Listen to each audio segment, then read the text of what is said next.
बात 8:30 बजे ना भाभी की कॉल आई है भाई को कि हमें बचा लो। छोटी सी अकल है उसके मुताबिक तो ये महसूस होता है कि उसने शवाहद मिटाने की कोशिश की है। नाज़रीन, मैं हूँ एडी मलिक और थाना सब्ज़ाज़ार की हदूद में आज सुबह सवेरे हाल रोड के ताजर को उसके घर में घुसकर उसी के बहनोई ने दोनों मियाँ बीवी को जो घर में अपने बच्चों को स्कूल भेजकर आराम कर रहे थे कि दरवाज़ा खटखटाया जाता है और मुलज़म जो बहनोई जिसके बारे में बताया जा रहा है कि वो मकतूल का बहनोई था, वो घर में दाखिल होता है और दाखिल होते साथ ही वो दोनों मियाँ बीवी को गोलियों का निशाना बनाता है और उसके बाद उनके बेडरूम में जहाँ पर वो मौजूद थे वहाँ उस बेडरूम को भी आग लगा दी जाती है।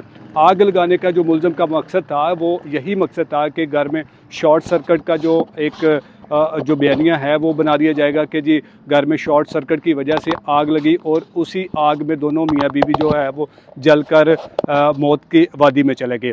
लेकिन खुशकिस्मती से मकतूला ने अपने अजीज़ व अकारब को फ़ोन करके बता दिया था कि उनके घर में जो है वो जुल्म बरबियत की इंतहा कर दी गई है, कोई शख्स उनको मारने की कोशिश कर रहा है। ये कॉल रिकॉर्ड वो सबूत आखिरी इन दोनों मियाँ बीवी के कत्ल का मौजूद है, जिसकी वजह से मुलज़म का भी पता चला और मुलज़म ने इन दोनों मियाँ बीवी को मारने के बाद घर को आग लगाई और जो सीसीटीवी कैमरे लगे हुए थे उनको भी तोड़कर जो डीवीआर था वो भी बताया जा रहा है लवाहिकीन की ज़ुबानी के वो वहाँ इस घर से गायब है और कुछ और चीज़ें भी गायब हैं। मकतूल चूँकि लाहौर की बड़ी मार्केट है हाल रोड, वहाँ पर वो अपना कारोबार करता था।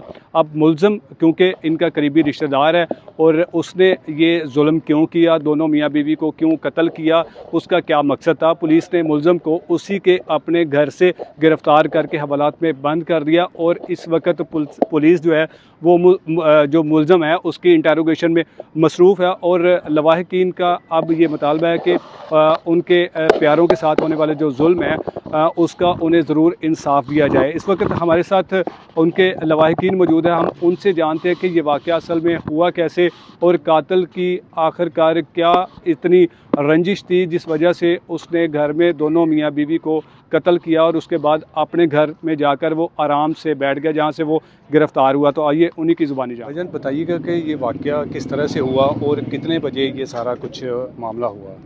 भाईजान ये वाक़या तकरीबन सुबह 7:45 बजे जाते हैं बच्चे स्कूल, तो उसके बाद 8:30 बजे ना भाभी की कॉल आई है भाई को कि हमें बचा लो, हमें फ़लाँ बंदा मार रहा है। मकतूला की कॉल आई? मकतूला की कॉल आई।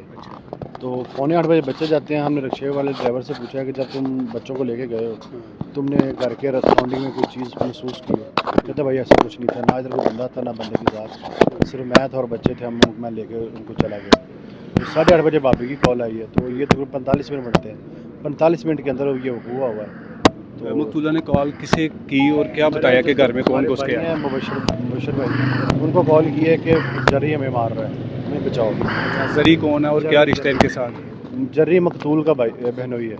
अच्छा, कोई उनकी दुश्मनी थी, कोई लड़ाई झगड़ा? ऐसा कुछ नहीं था, ऐसा कुछ नहीं। वो जो मकतूल और कातिल का रिश्ता आपस में खालाजाद भाई भी थे और साला बहनोई भी थे। अच्छा, मकतूल समर का अब बताया जा रहा है कि जी हाल रोड पर वो कारोबार है और सियासी तंजीम के साथ भी उनका जो हाल रोड की सियासी तंजीम होती है उनके साथ भी रब्ता है, कहीं उसकी बिना पर तो नहीं कोई रंजिश का मामला? नहीं, ऐसा इशू कोई नहीं है। सियासी को इतने सियासी नहीं थे कि वो किसी पार्टी के साथ एफिलिएट हो। वो सिर्फ जो एक हाल रोड की तंजीम होती है अपने मफादात को महफूज करने के लिए उसमें वो वर्क करते हैं। अच्छा, ये जो मुलज़म जिसने घर में घुसकर गोलियां मार के कत्ल किया फिर उसके बाद घर को आग लगा दी, आग लगाने का उसका क्या मकसद था?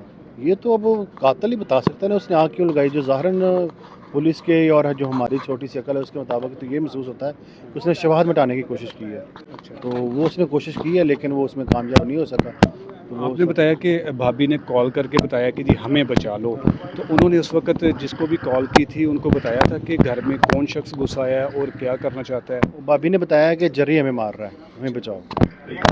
उसने हमें समर को गोलियां मार दी और मुझे भी गोलियां मारी हैं। तो उसी जैसे ही हमें पता चला फिर हमने कॉल बंद करके अपनी जहाँ हम थे वहाँ से हम घर की तरफ दौड़े हैं। तो हम जब पहुँचे तो घर से धुआं और आग की लिपटें आ रही थी। तो फिर हमने साथ वाले प्लॉट से हमने दीवार प्लांग के अंदर गए हैं, किचन का जो बैक डोर होता है उसको तोड़ा है, तोड़ के अंदर गए हैं। तो जब किचन का अंदर वाला दरवाज़ा है तो वहाँ पे भाभी हमें झुलसी हुई ज़ख्मी हालत में मिली है। دونوں میاں بیوی کی موقع پہ ڈیتھ ہو گئی تھی کہ موقع پہ ڈیتھ نہیں ہوئی. جو بھائی ہیں وہ جنرل ہاسپٹل جب ہم دونوں کو دھوئیں اور آگ سے ریکور کر کے لائے ہیں, اور وہ ان زخمی تھے, ان کا کافی ساری بلیڈنگ ہو گئی تھی, سارے گھر کے اندر بلڈ تھا فرش کی. تو جب 1122 والے اور 15 والے بھی اسی دوران آ گئے تھے, کیونکہ ہم نے پہلے کالیں کر دی ہوئی تھی. تو 15 جو 1122 والے ہیں ریسکیو والے, وہ ان کو لے کے دونوں کو ہاسپٹل چلے گئے تھے جناح کی طرف. ان کے 2 بچے بھی بتایا جا رہا ہے, اس وقت بچے کہاں پہ تھے؟ بچے صبح 7:45 بجے اسکول چلے جاتے ہیں, بچے اسکول چلے گئے ہوئے تھے. اور اگر خدا نخواستہ بچے گھر پہ ہوتے تو آپ کو لگتا نہیں تھا کہ وہ بچوں کو بھی مار سکتا تھا؟ ظاہر ہے درندہ صرف انسان کھلا ہوا تھا تو وہ کچھ بھی کر سکتا تھا, تو لیکن یہ اللہ کی اس میں بہتری ہے, یہ اللہ بہتر جانتا ہے. بچے تو اسکول جا چکے ہوئے تھے, اگر وہ ہوتے گھر, درندہ صرف انسان تھا, وہ دونوں ان کے ماں باپ کو مار سکتا ہے, تو بچے اس کے لیے کون سا مشکل تھا.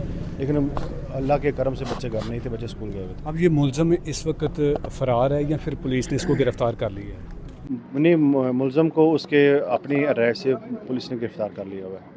یہاں سے یہ کام کر کے اپنے گھر چلا گیا تھا؟ جی, پولیس یہاں سے کام کرنے کے بعد وہ اپنے گھر چلا گیا ہوا تھا. یعنی کہ اس کا جو مقصد تھا وہ اس مقصد میں کامیاب ہو گیا تھا, اور اس کو یہ لگتا تھا کہ جی میں نے گھر کو آگ لگا دی ہے, اور یہی لگے گا کہ گھر میں شارٹ سرکٹ کی وجہ سے آگ لگی اور دونوں کی ہلاکت ہو. تو یہی نظر آتا ہے کہ وہ اپنے مقصد میں کامیاب ابھی تک تو ہو چکا ہوا ہے, لیکن جو بھابھی کی کال ہے وہ بتا گئی ہے کہ یہ بندہ ہے جو ہمیں مار رہا ہے. تو باقی جو گھر کی CCTV ہے, وہ کیمرہ وہ ٹوٹا ہوا ہے, اس کا جو DVR ہے وہ نہیں مل رہا, تو بھائی کا موبائل بھی نہیں مل رہا. بھائی کی جو بیک اپ ہے نا CCTV کا, وہ بھائی کے موبائل کے ساتھ بھی اٹیچ تھا. اچھا, آپ کو کیا لگتا ہے کہ اس ملزم کے ساتھ کچھ اور لوگ بھی شامل ہیں یا پھر یہ اکیلا ہی تھا؟ یہ تو جب انیشیل اسٹیج سے جب سیکنڈ اسٹیج کی طرف پولیس جائے گی تو پھر تو ساری صورتحال واضح ہوگی. ابھی تو ہمارے خود اپنے دماغ کام نہیں کر رہے کہ ہمارے ساتھ اتنا بڑا ظلم ہو گیا, ہمارے بھائی اور بھابھی اس دنیا سے چلے گئے. اور اب جو پولیس ہے وہ انویسٹیگیشن کرے گی, وہ صورتحال واضح کرے گی, پھر پتہ چلے گا. اس واقعے کا مقدمہ درج ہو گیا ہے اور کس کی مدعیت میں درج ہوا ہے؟ جو مقتول ہے اس کے بڑے بھائی کی مدعیت میں, اس کا عظمت رضا کے مدعیت میں درج ہوا ہے, تو وہ سب تھانہ سبزار میں درج کروا دی ہے.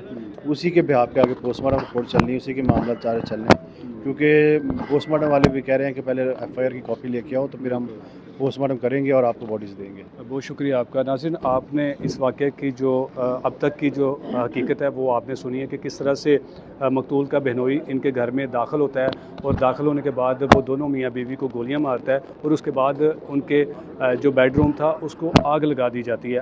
آگ لگانے کا جو ملزم کا مقصد تھا وہ یہی تھا کہ اس نے دونوں میاں بیوی کو قتل کرنے کے بعد کمرے کو آگ لگا دی, اور یہ ثابت کرنے کی کوشش کی کہ ان دونوں میاں بیوی کی جو ہلاکت ہے وہ آگ لگنے سے ہوئی ہے. لیکن مقتولہ نے, جیسے بھائی نے بتایا, کہ انہوں نے پہلے جب ملزم گھر میں داخل ہوا تھا تو اس نے کال کر کے جو ہے وہ اپنے کسی عزیز کو بتا دیا تھا کہ ان کے گھر میں ان کے ساتھ کیا ہونے والا ہے. تو یہ انتہائی افسوسناک واقعہ تھا جو تھانہ سبزہ زار کے علاقے میں پیش آیا, اور ملزم دونوں میاں بیوی کو مارنے کے بعد اپنے گھر میں, کیونکہ اس کو لگتا تھا کہ وہ اب پکڑا نہیں جائے گا, لیکن اس کو پولیس نے اسی کی رہائش گاہ سے گرفتار کر لیا. اب مقدمہ درج ہو گیا اور پوسٹ مارٹم ہونے کے بعد جو میتیں ہیں وہ لواحقین کے حوالے کی جائیں گی.